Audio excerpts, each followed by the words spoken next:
Everyone, out of the box with Vikrant के साथ इस सीरीज़ में आप लोगों का स्वागत है। मतलब दोस्तों, ये सीरीज़ में हम लोग जानते हैं कि हम लोग किस टॉपिक पे बातें करते हैं, अपनी कॉमन प्रॉब्लम्स के बारे में, यानी जो हम डेली लाइफ में फेस करते हैं, चाहे वो स्टडी के रिगार्डिंग प्रॉब्लम हो या कुछ पर्सनल प्रॉब्लम्स जो हम फेस करते हैं, उनके बारे में हम बात करते हैं दोस्तों।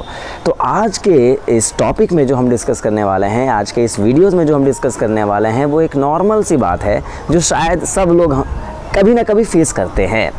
मैं आज बात करने वाला हूं कि जब भी हम किसी कॉम्पिटिटिव एग्ज़ाम्स की तैयारी करते हैं दोस्तों, तो वहां पे हमारे जहन में एक सवाल आता है कि हम उसमें प्रतिदिन यानी पर डे, हर दिन कितना वक्त दें उस चीज़ के लिए, उस एग्ज़ाम्स के लिए। तो बहुत सारे लोगों के सुझाव आते हैं कि चलो यार 2 घंटे पढ़ लेना, 3 घंटे पढ़ लेना, 5 घंटे पढ़ लेना, 10 घंटे पढ़ लेना, जैसा कॉम्पिटिटिव एग्ज़ाम्स उस लेवल के हम बातें करते हैं। तो दोस्तों, मान लीजिए आप किसी कॉम्पिटिटिव एग्ज़ाम्स की तैयारी कर रहे हैं, तो सबसे पहले जो मैंने अपनी ज़िंदगी में फ़ेस किया है, क्योंकि मैंने भी कॉम्पिटिटिव एग्ज़ाम्स बहुत सारे दिए हैं और लगभग हम थोड़ा सक्सेस हुए हैं उन एग्ज़ामों में, तो इसलिए मैं आप लोगों के साथ अपनी एक सोच साझा कर रहा हूँ। ये एक मेरा सुझाव है, हो सकता है कुछ लोगों को पसंद भी ना आए, पर हाँ, एक सुझाव मेरी तरफ से है। जो मुझे फॉलो कर रहे हैं बच्चे, उनके लिए मैं एक सुझाव देना चाहता हूँ। तो दोस्तों, जब भी आप किसी चीज़ की तैयारी करते हैं ना, तो सबसे पहले दिमाग में एक गोल सेट कर लीजिए कि वो तैयारी कितनी बड़ी है, मतलब वो लेवल कितना है।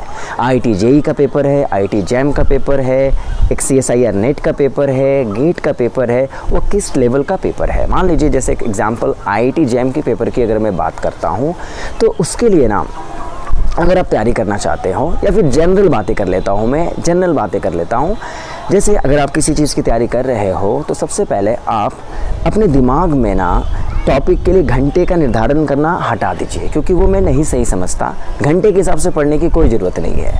उसके लिए जो सबसे बेहतर तरीका जो मैंने अपने लाइफ में एक्सपीरियंस किया है, वो यही किया है कि मान लीजिए आपको अपनी स्टडी कल से शुरू करनी है, तो सबसे पहले आज की रात का चयन इसलिए किया जाना चाहिए क्योंकि रात में सब कुछ शांत रहता है, आपका दिमाग भी शांत रहता है। तो उस समय हम अपने आप से बातें कर सकते हैं, मतलब सोच सकते हैं, एक अच्छी थिंकिंग के तहत आगे बढ़ सकते हैं।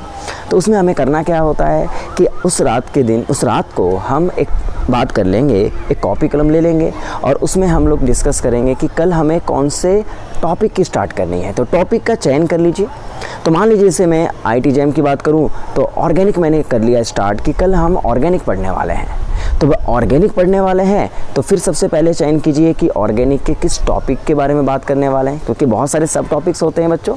जैसे मान लें आपने GOC की शुरुआत कर ली है, और अगर आप GOC को चयन करते हैं, तो फिर आप डिसाइड करिए कि भैया हमें इसमें कितना पोर्शन कवर करना है। एक लेंथ होनी चाहिए, आपकी टॉपिक का एक लेंथ है।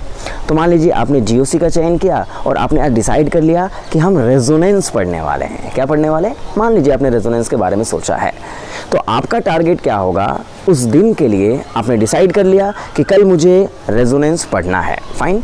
तो बस अब जब कल की शुरुआत होगी ना दोस्तों, तो आपका पूरा वक्त कहाँ पे जाएगा? मान लीजिए आप कॉलेज ड्रॉप आउट हैं या कॉलेज कर रहे हैं, तो अपने सारे काम निपटाने के बाद अब सेल्फ स्टडी के लिए बैठते हो, तो फिर आपके सामने यही प्रॉब्लम आएगी, कितना वक्त देना है। तो अब टाइम देख के पढ़ाई नहीं करनी है। याद रखिए बच्चों, टाइम देख के पढ़ने की ज़रूरत नहीं है, आपको अपने टॉपिक को कवर करना है। जो आपने रात में सोचा है कि हमें ये टॉपिक कंप्लीट करना है, तो आप टॉपिक के अकॉर्डिंग पढ़ाई करना शुरू करिए। आपने टॉपिक डिसाइड कर लिया, बस जी जान से लग जाइए कि हमें उस टॉपिक को कंप्लीट करना है। वो आपका प्रोजेक्ट होगा, ना कि कितने घंटे आपको देने हैं, इसका प्रोजेक्ट होना चाहिए। तो जो मैंने किया था वही मैं आपसे शेयर कर रहा हूँ। तो एक दिन में आप एक टॉपिक भी ले सकते हैं, एक दिन में आप 2 टॉपिक भी ले सकते हैं, वो आपके स्टेमिना पे डिपेंड करता है ना दोस्तों। लेकिन मैं सुझाव दूंगा, अगर आप बिगिनर हैं बच्चों, तो सबसे पहले ना आप एक छोटा सा गोल निर्धारित कीजिए। आप एक छोटा सा गोल निर्धारित करिए और उसके अकॉर्डिंग अपने आप को वक्त दीजिए कि उस दिन आप इस चीज़ को कंप्लीट करेंगे। और दोस्तों, शुरुआत में छोटी चीज़ों से शुरुआत करनी चाहिए, क्योंकि पता है जब आप उस दिन पूरा काम कंप्लीट कर लोगे, तो फिर आप जब रात में फिर से मिलोगे अपने आप से ना, तो आपको एक ना विनिंग कंडीशन महसूस होगी। आपको लगेगा कि आज जीत हो गई हमारी, क्योंकि जब हम कंप्लीट कर लेते हैं तो एक कॉन्फिडेंस आता है कि हाँ यार, आज का काम मैंने पूरा कर लिया। फिर नए दिन के लिए ना आप बहुत ज़्यादा बूस्टअप हो जाओगे और आपकी प्लानिंग कल के मुताबिक बहुत बेहतर होगी, क्योंकि आपने आज का काम पूरा कर लिया। और जैसे आपने काम पूरा किया, आप सेकेंड डे के लिए तैयार करोगे और शायद आप कल से ज़्यादा टॉपिक को कवर कर पाओ। तो याद करो दोस्तों, समझ करके इस बात को दिमाग में रख लेना कि जब भी आप सेल्फ स्टडी की बात करें तो सबसे पहले टॉपिक का चयन कर लीजिए, टॉपिक के एक लेंथ कवर कर लीजिए कि मुझे इतना पढ़ना है और आज के दिन उसको पूरा कंप्लीट कर लेना है। तो अगर इस तरीके से आप तैयारी करोगे तो तैयारी कभी एक दिन की होगी, फिर आप आगे बढ़ोगे तो तैयारी आप शायद 7 दिनों की प्लानिंग कर सकते हैं, आप महीनों की प्लानिंग कर सकते हैं, आप पूरे साल की प्लानिंग कर सकते हैं। तो जब मैं शुरुआत किया था तो उस दिन मैं पर डे की प्लानिंग करता था, लेकिन जब मैं टीचिंग करियर में आया तो शायद मैं पूरे मंथ की तैयारी कर सकता था कि हाँ मुझे पूरे मंथ में क्या करना है। और आज का दिन ऐसा है कि मुझे पता है कि मुझे साल क्या करना है। तो दोस्तों, अगर आपको ये पता चल जाता है कि आपको कल का दिन करना क्या है ना, तो आपके टाइम उसी मुताबिक चलने लगते हैं, आपका दिमाग उसी मुताबिक चलने लगता है। तो सबसे पहले आपको पता होना चाहिए कि कल के दिन आपको करना क्या है।